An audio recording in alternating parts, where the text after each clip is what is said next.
Hello everyone, पुन्हा एकदा मी घेऊन आलेली आहे स्वाद घर का बाय ज्योतिष किचनमधून तुमच्यासाठी एक नवीन ब्लॉग, ज्यामध्ये असणार आहे एक पारंपरिक रेसिपी। तर आज काय स्पेशलमध्ये आपण बघणार आहोत तर डांगराच्या पुऱ्या किंवा कोणी कोणी याला घारगे सुद्धा म्हणतं। तर ज्याला जे नाव आवडेल त्याने ते नाव इथे तुम्ही ठेवू शकता। तर चला, सर्वात आधी घारगे म्हटल्यानंतर, डांगराच्या पुऱ्या म्हटल्यानंतर सर्वात लाल भोपळा इथे कट करून घेऊया। तर इथे मी या लाल भोपळ्याच्या जे सरळ उभे इथे काप केलेले आहे गव्हाच्या पिठाचे लाल भोपळ्याचे घारगे। तर बघूया त्याचं इन्ग्रेडियंट्स काय काय लागणार आहे आपल्याला। तर यामध्ये मी घेतलेलं आहे 1 वाटी गव्हाचं पीठ, मोहनसाठी इथे गरम करून घेतलेलं साजूक तूप, चवीपुरतं इथे मीठ आहे, वेलची पूड आहे, त्यानंतर बडीशोप आहे आणि ऑब्विसली हेल्दी साठी आपण इथे गुळ सुद्धा घेतलेला आहे। तर इथे आपण जो लाल भोपळा आहे आपला इथे हा उकडवून मॅश करून घेतलेला आहे। मॅश केल्यानंतर याची चव ही आपल्या घारग्यांमध्ये ही अप्रतिम लागत असते। तर बघूया पुढे घारग्याची रेसिपी आपण कशी तयार केलेली आहे। इथे घारग्यांचा डो आपला रेडी आहे। तर चला, घारगे बनवायला आपण इथे घेऊया।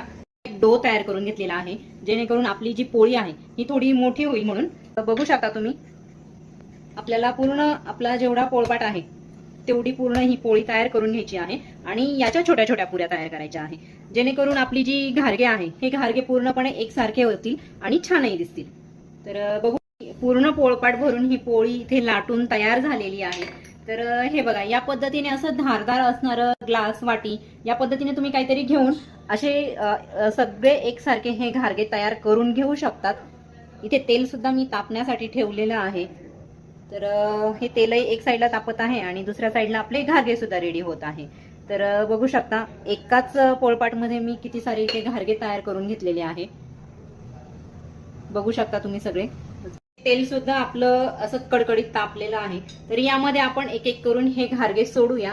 मिनिमम याच्यामध्ये 3 ते 4 इथे घारगे सोडूया, जेणेकरून त्यांना तळण्यासाठी इथे आपले घारगे हे छान असे फुगलेले आहेत, त्यांना असं सोनेरी टेक्स्चर सुद्धा छान आलेला आहे। तर आज आपण हे घारगे जे बनवत आहोत ही पारंपरिक डिश आहे। तर या फास्ट फूडच्या लाईफ मध्ये, खूप फास्ट लाईफ मध्ये आपण पारंपरिक डिश जपण्याचा प्रयत्न केलेला आहे। जशी आपली आजी पणजी हे काही असे पदार्थ बनवत होत्या त्या आपल्यापर्यंत पोहोचत होत्या, त्याच पद्धतीने मी सुद्धा हा घारग्यांचा हा पदार्थ बनवून सगळ्यांपर्यंत पोहोचवण्याचा प्रयत्न केलेला आहे। आपली जी संस्कृती आहे ही संस्कृती जपण्याचा प्रयत्न केलेला आहे। या डिशेस असतात ह्या आपल्यापर्यंत पोहोचवत असतात, म्हणजे जी आपली संस्कृती असते ही आपल्यापर्यंत पोहोचत असते। त्याच पद्धतीने मी घारग्यांच्या मार्फत आपली जी संस्कृती आहे ही तुमच्यापर्यंत पोहोचवण्याचा प्रयत्न केलेला आहे। तुम्ही सुद्धा ही रेसिपी ट्राय करू शकतात आणि सांगू शकतात कशी झालेली आहे घारग्यांची रेसिपी। तुम्ही तुमच्या मुलांना सुद्धा शिकवू शकतात की या फास्ट फूडच्या लाईफ मध्ये जी तुमची फास्ट फूड आहे हे थोडंसं कुठेतरी कमी होईल आणि जी पारंपरिक आपली जी यांच्याकडे ऑटोमॅटिकली वळण्यासाठी आपला हा प्रयत्न पूर्ण। हे तुम्ही बघू शकता, अगदी परफेक्ट फुगलेले हे घारगे। तर हे बघा, त्याची कन्सिस्टन्सी पण तुम्ही बघू शकता, टेक्स्चरही बघू शकता, एकदम असे टम्म फुगलेले आहेत। तर हीच आहे आपल्या आजीच्या हातची पारंपरिक रेसिपी, जी आपण कुठे ना कुठे विसरत चाललो आहे। पण या अशा रेसिपींसाठी मला फॉलो करा, लाईक करा, शेअर करा, सबस्क्राईब करा आणि माझे व्हिडिओ बघत राहा। तर भेटूया नेक्स्ट व्हिडिओमध्ये नेक्स्ट रेसिपी सोबत आणि एक छानशा अशा टिप्स सोबत। तर माझे व्हिडिओ बघत राहा। थँक्यू।